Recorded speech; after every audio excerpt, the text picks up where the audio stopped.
Halo teman-teman, bertemu lagi di channel Guru BK Konselor. Teman-teman, di video kali ini saya akan membuat contoh program tahunan untuk kurikulum Merdeka Belajar ya. Berdasarkan apa yang sudah diedarkan oleh Kemendikbud di model inspiratif layanan BK untuk jenjang SMP. Mengingat kemarin sudah saya buatkan videonya tentang program BK dan banyak teman-teman yang memberikan komentar ya Pak, selanjutnya ditunggu ya video-video tentang kurikulum Merdeka. Nah, jadi kemarin sudah saya buatkan dan sudah saya sebarkan link untuk mendownloadnya, jadi silakan teman-teman download. Nah, selanjutnya di video ini ya akan saya buatkan tentang contoh program tahunan. Ini masih berbentuk PDF yang diedarkan di Mil BK ya teman-teman ya. Nah, ini sudah saya buatkan di Microsoft Excel-nya.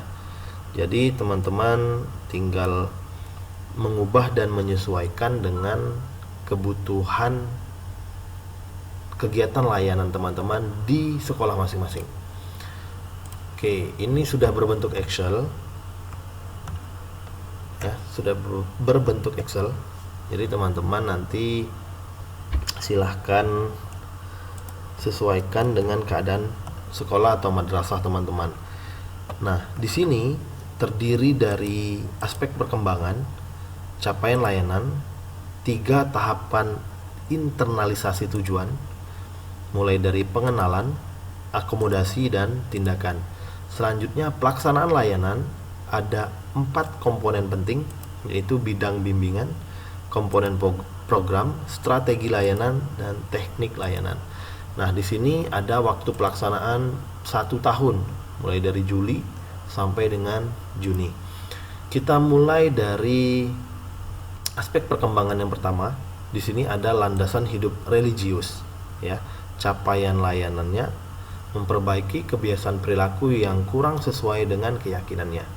Untuk tataran internalisasi, teman-teman ada 3 option.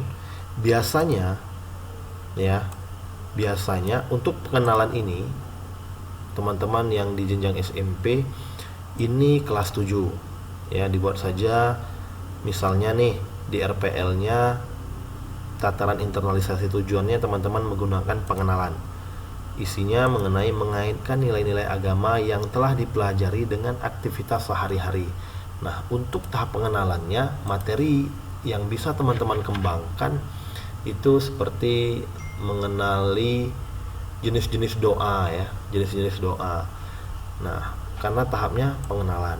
Nah, selanjutnya untuk di kelas 8 itu akomodasi, di mana tataran internalisasi tujuannya menghargai berbagai bentuk tata cara ibadah yang dijalankan olehnya maupun orang lain. Artinya, pada tahapan ini anak-anak kita sudah mulai bukan hanya sekedar mengenal, tapi bahkan sudah mempraktekkan kepada dirinya sendiri dan lingkungan, menghargai berbagai bentuk tata cara beribadah. Materi yang teman-teman bisa kembangkan untuk kelas 7 ini, untuk kelas 8 ini bisa seperti menghargai keberagaman ya, menghargai keberagaman agama misalnya seperti itu. Nah, selanjutnya di tataran internalisasi tujuan, di sini ada memperbaiki kebiasaan sehari-hari yang kurang sesuai dengan ajaran yang diyakininya. Artinya tahapan ini lebih maju lagi karena ini sudah di kelas 9. Jadi anak-anak kita sudah mulai mengkoreksi dirinya ya, apabila apa yang dia lakukan itu salah. Ya, apa yang dia lakukan salah, diharapkan untuk dia sendiri yang memfilternya dan dia sendiri yang memperbaikinya. Nah, namun ya, di dalam bimbingan konseling, sekali lagi saya tekankan, kita diberikan kebebasan dalam bereksperimen teman-teman. Jadi ini untuk tahap pengenalan ini tidak semata-mata hanya untuk kelas 7 saja, memungkinkan juga untuk kelas 8 ataupun kelas 9. Begitu juga sebaliknya, di tahapan akomodasi ini tidak serta-merta hanya kelas 8, boleh kelas 7, boleh kelas 9 seperti itu. Namun yang paling penting adalah tahapan-tahapan pelaksanaan layanan itu terlaksana dengan baik, teman-teman. Nah, bidang bimbingan, bidang pribadi, ya, misalnya teman-teman mau mengubah menjadi sosial ataupun dijadikan dua, pribadi dan sosial, itu boleh. Mengapa? Karena di sini terdapat pembelajaran pribadi dan pemahaman sosial karena mencakup tentang orang lain. Nah, komponen program yang teman-teman gunakan di sini apa? Misalnya layanan dasar, responsif, perencanaan individual, dan dukungan sistem. Komponen program kita tetap ada 4 ya teman-teman di program Merdeka Belajar ini. Misalnya nih di layanan dasar ya, kita menggunakan strategi layanan apa? Apakah bimbingan klasikal, kelompok, dengan guru mapel, ataupun kerjasama dengan orang tua? Kita menggunakannya seperti apa? Biasanya untuk kegiatan seperti ini kita gunakan bimbingan klasikal, biasanya dengan teknik diskusi ataupun misalnya metode ceramah ya. Itu teknik layanan yang biasa kita gunakan. Nah, selanjutnya penerapannya kapan? Ya, penerapannya kapan? Di sini misalnya kalau Juli kan biasanya kita menyusun asesmen ya. Nah, untuk penyebarannya biasa Desember. Misal in Desember, silahkan teman-teman kuningkan, tandai ya, terserah warnanya apa. Kebetulan saya mengklik kuning ya. Selanjutnya, kemudian dengan materi yang sama ya, kita menggunakan komponen program yang seperti apa. Misalnya nih, ada permasalahan di sini, menghargai berbagai bentuk tata cara. Ini terjadi insiden misalnya, kita gunakan layanan responsif. Nah, kita laksanakan konseling individu. Teknik layanan apa? Misalnya banyak ya teknik konseling itu. Teknik konseling itu ada kursi kosong, kemudian banyak lagi yang bisa kita terapkan kepada anak-anak kita ya, misalnya kursi kosong. Nah, pelaksanaannya kapan? Kita buat misalnya sama di bulan Agustus. Oke, nanti untuk penjabarannya di program semester, teman-teman. Begitu seterusnya, teman-teman ya, untuk mengisi dari program tahunan kurikulum Merdeka Belajar ini. Selanjutnya kita ke landasan perilaku etis. Kemudian di sini ada capaian layanannya ya. Capaian layanannya di sini ada menampilkan perilaku yang sesuai norma dan etika pada kehidupan di masyarakat. 3 tahapan internalisasi tujuannya. Yang pertama adalah pengenalan.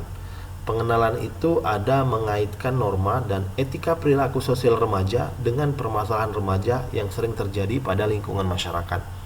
Tahap internalisasi tujuan akomodasi meyakini pentingnya norma dan etika perilaku sosial bagi remaja pada kehidupan bermasyarakat. Kemudian tahap tindakan menampilkan perilaku sosial yang sesuai norma dan etika perilaku sosial remaja pada kehidupan bermasyarakat. Nah, jadi sama seperti tadi, ini kelas 7, 8, dan 9. Namun tidak menutup kemungkinan apabila materi di kelas 9 kita gunakan untuk materi kelas 7. Biasanya teman-teman, materi-materi kelas 9 yang kita ajarkan di kelas 7 itu seperti bimbingan karir ya, ataupun informasi pendidikan lanjutan, karena anak-anak kita SMP.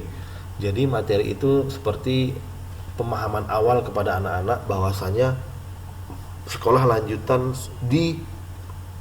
setelah tamat SMP itu ada jumlahnya ada sekian. Misalnya ada SMA, SMK, MA, kemudian MAK, kemudian ada STM dan lain-lain, pondok pesantren dan ya teman-teman ya.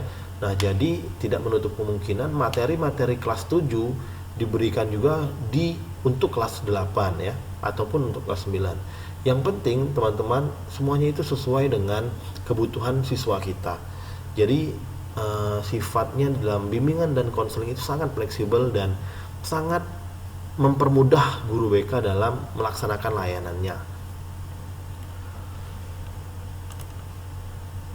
Oke, selanjutnya mengenai waktu pelaksanaan. Strategi layanan. Strategi layanan di setiap aspek perkembangan itu sama teman-teman ya. Mulai dari layanan dasar sampai dengan dukungan sistem. Ini juga layanan dasar, dukungan sistem. Polanya juga sama ya. Pola strategi layanan sama, mulai dari bimbingan klasikal, kelompok, kerjasama dengan guru, mapel, dan wali kelas, kerjasama dengan orang tua, konsultasi, konseling individual, alih tangan, bimbingan teman sebaya. Untuk perencanaan individual ada penilaian individu atau kelompok, nasihat individu atau nasihat kelompok, dukungan sistem, pengembangan profesional, pemberian konsultasi dan kinerja, manajemen program, organisasi, dan personalia.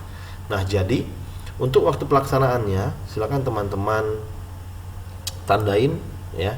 Misalnya oke lah warna lain ya. Merah gitu. Sini kita laksana bulan ini. Silakan teman-teman tandain. Nanti ya akan kita susun kembali program semesterannya. Tetap di channel ini ya. Channel belajar bersama dan berbagi ya teman-teman ya, untuk teman-teman guru BK, terutama teman-teman guru BK yang baru akan menjadi guru, baru mengajar tahun ini ya. Jangan sungkan untuk berkonsultasi, kita belajar bersama-sama. Nah, ini ya untuk program tahunan ini mencakup 10 aspek perkembangan sesuai dengan profil Pancasila. Mulai dari landasan hidup religius, kemudian landasan perilaku etis, kematangan emosi, 4 kematangan intelektual, 5 kesadaran tanggung jawab, 6 kesadaran gender, 7 pengembangan pribadi, 8 perilaku kewirausahaan atau kemandirian perilaku ekonomis, wawasan kesiapan karir, dan kematangan hubungan dengan teman sebaya. Nah, 10 aspek perkembangan ini harus ada di dalam program tahunan teman-teman. Nah, pertanyaannya, Pak, bolehkah kami modifikasi? Nah, itu dia ya. Bolehkah kami modifikasi? Boleh teman-teman, jawabannya boleh. Yang penting ada aspek perkembangannya, terdiri dari 10. Kemudian ada CL-nya ya, dan tataran internalisasi tujuan, mulai dari pengenalan, akomodasi, dan tindakan. Ini teman-teman tampilkan pada program tahunan.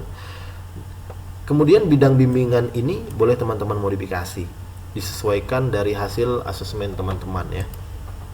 Baiklah teman-teman, semoga bermanfaat ya apa yang saya sampaikan ini.